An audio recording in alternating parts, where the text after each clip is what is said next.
Hello friends, welcome to 5 minutes Excel channel.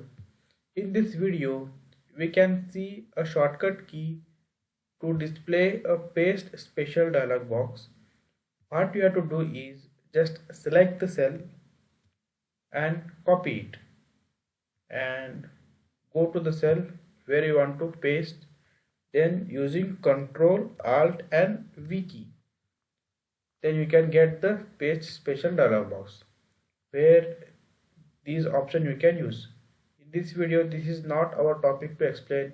Our topic is to just see the shortcut key which I explained now.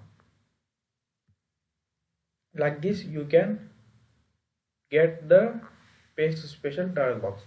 So normally what we do is we just select the cell and then copy it, then we go here, then we come back here, then this dialog will open.